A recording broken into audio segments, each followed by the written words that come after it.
This is your most common one, right?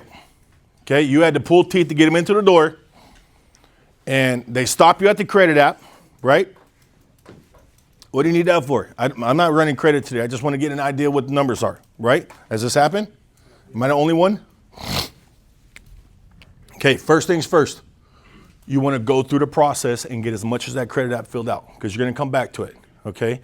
So I'm going to go all the way until he stops me. Where's he going to stop me at? Andrew, where's he going to stop me? Social. I'm going to take a stab at it. He's going to say, what do you need that for? I say, Andrew, I made you a promise outside. I'm going to give you my very best price, interest rate, and term. I need this to do that for you. What's your social? He may or may not.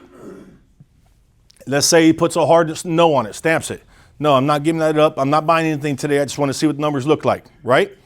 Move on. I can't keep beating this up. Okay, if I keep insisting on this, or I pick my paper up, now I bring it to the desk, he doesn't want to let me run credit, he doesn't want to do anything, I'm not going to make a deal right there, okay? And if I keep beating up the customer, is he going to feel that I'm on his side? He's going to feel that I'm attacking him. Okay, I'm going to take one stab at it using customer benefit. I made you a promise outside. I want to give you my very best price, interest rate, and term. I need the social to do that. What was your social? He shuts it down, move on. I'm not saying I need your social. My boss has to have it to give you a price because there's no customer benefit in that. I'm letting him know in order to keep the promise I made you outside, I need this information. He shuts it down, we move on. I go right into my ABCD credit, okay? That's where you're gonna work this a little bit backwards, okay? Not a problem, Mr. Customer. So let's do this. We have an ABCD credit guidelines that'll give me a really close idea where you're at, and I can put together some numbers for you based on that information. And if you like what you see and you decide to move forward, then we can come back and get this information at that point. Is that fair enough? Is everyone going to say yes to that? Yeah. Do I need to get some yeses right now? You got to remember that too. You want to collect as many yeses as you can. You want to make it as easy as possible for your customer to say yes. Okay? So I'm going to go back to my ABCD credit. Okay? Now let's just say this is $30,000 just for the sake of going through this. Okay? So, Mr. Customer, did you have a chance to look through your ABCD credit? I did. Which one do you think best describes your credit? C. C credit. Okay. Let me ask you this. Somebody tells you C credit. Could this be the very reason he don't want to commit right now? Right. Yeah. Huh? He doesn't think he's getting qualified. So why wouldn't he want to try? We've talked about this before in another session. Why wouldn't he want to try? He won't get turned down. He don't want to be embarrassed. Yeah. The most natural thing for us to do is to protect ourselves. That's what we do, okay? So if I think I'm going to be embarrassed in this process, then a lot of times I'll just shut that down, okay? So if he tells me C credit right now, do I need to focus on the deal, C or D credit? Do I need to focus on the deal, or do I need to focus on giving him confidence that we can make this work for him? What direction do I need to take? Does that make sense? Sometimes you got to look at the scenario because it's never black and white. When they're willing to go through the whole process, think about it. They drove all the way to Selma from wherever they came from, but nobody lives here, right?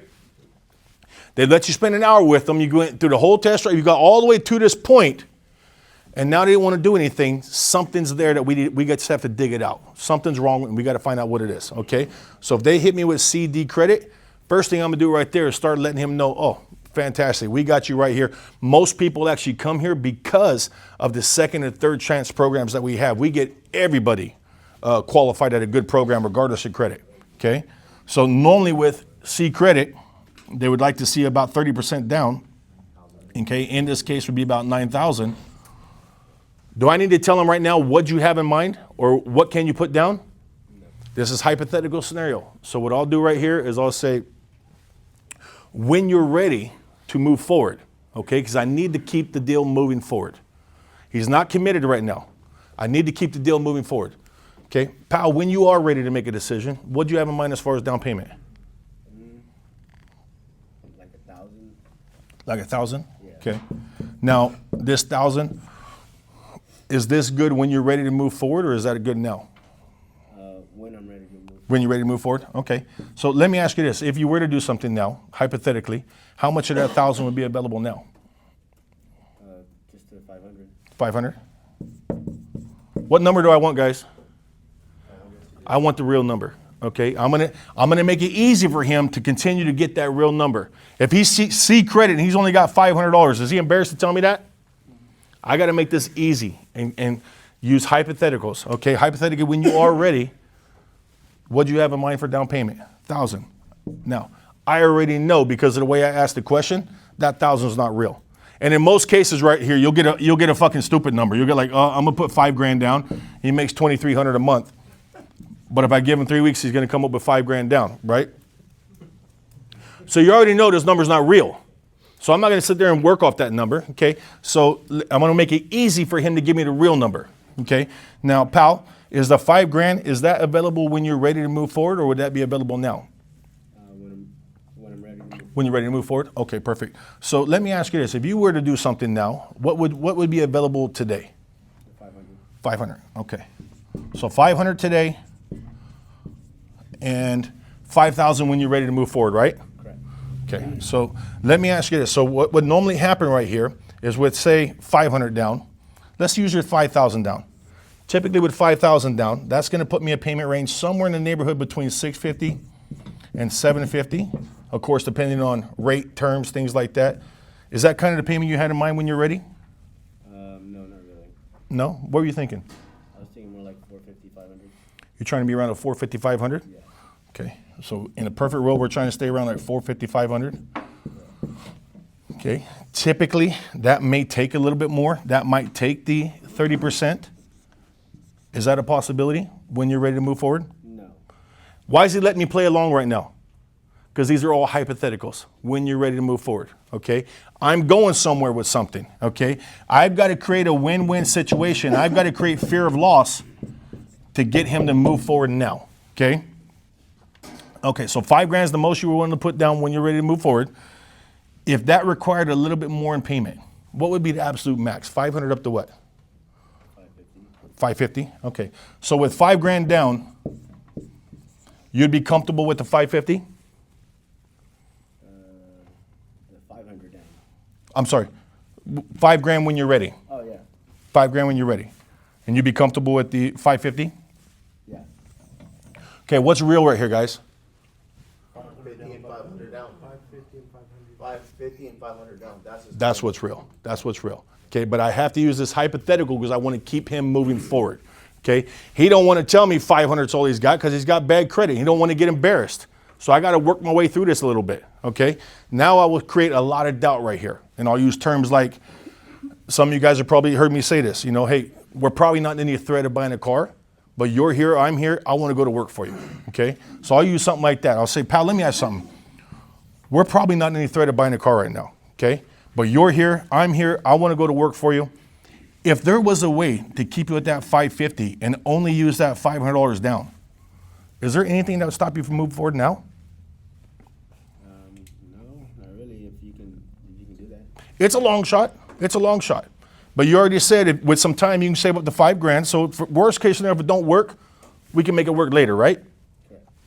But if it did work and it saved you $4,500, it'd definitely be worth taking advantage of. Am I right?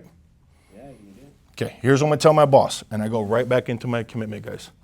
Does that make sense? So I'll use this hypothetical scenario and I'll create a winning scenario.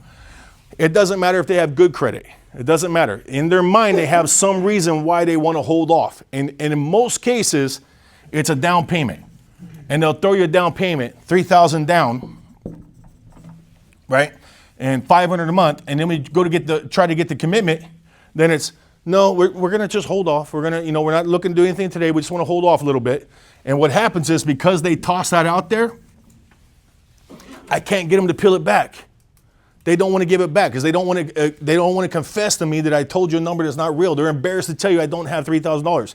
If they're bad credit, they're embarrassed because they don't want to get declined. If they're good credit, they're embarrassed that they don't actually have $3,000. They should have $3,000, but they don't. So they're embarrassed to tell you that. So they throw a number out there, and then they don't know how to peel back off of it. Make sense? So I have to make it easy for them, okay? And I'll say, now let's say it was good credit. And I'll say, let me ask you this, Jeff. This is probably a long shot. We're probably not in any threat of buying a car right now, but you're here, I'm here. I want to go to work for you. I want to do my best job for you. If there was a way to keep you with just that 500 using your good credit with no money down, And trust me, if you needed help spending that $3,000, I'll help you with that too. We could hook up later, okay? But if there was a way to keep you with just $500 a month and no money out of your pocket, is there anything that would stop you from moving forward now? No, I think I'm good. Okay. What is he really telling me right there? He doesn't have the money. He don't have the money. He don't have the money, right? So I got to fish this out of him, guys. I got to make it easy. I'll start with that. And then I'll go back over here. What'd you have in mind as far as monthly payment? Okay, if that took more money down, I'm creating further resistance. Get what I can here, okay? Now, let me ask you this. We're probably in no threat of buying a car, okay? I always went that route right there. I want to let them know this is probably not going to work, but we're both here. Let's give it a shot. Worst case scenario, we'll still hook back up in 3 months when you put that down payment together, right? You're still going to come see me again, right? Yep. I'm only going to buy it from you. Okay, great. Right? While you're here, let's try this. We're going to try it with just the $500 down. And I know my boss is going to tell me, I don't care. I'm here to work for you. I'm going to let them know $500 down, $550 a month is what we can do. And if that does work for you, you back me up at that? I don't want to say big words right now. Like, would you commit to that? That scares customers, right? Especially when they're already afraid. I'll say something that's a lot more easier. Okay, if I go to bat for you and we get this on, you going to back me up? Yeah. All right, perfect. Here's what I'm telling my boss. We make this easy for them. Does that make sense? So Gary, have you been in a situation like this? Yes, sir. All the time. All the time, all the time. I used to have to tell, when you get everybody to agree to come inside using, before the write-up, getting on the test drive to get inside, you get a lot of people in that maybe weren't intending on doing something right now. And I got to convert them. I want to convert them to doing something right now. In their mind, here's what you got to dig out. Doesn't matter C credit, D credit, A or B.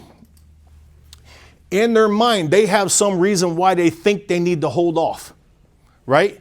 They've done some math in their own head why they think they need to hold off. I got to figure out how to dig that out.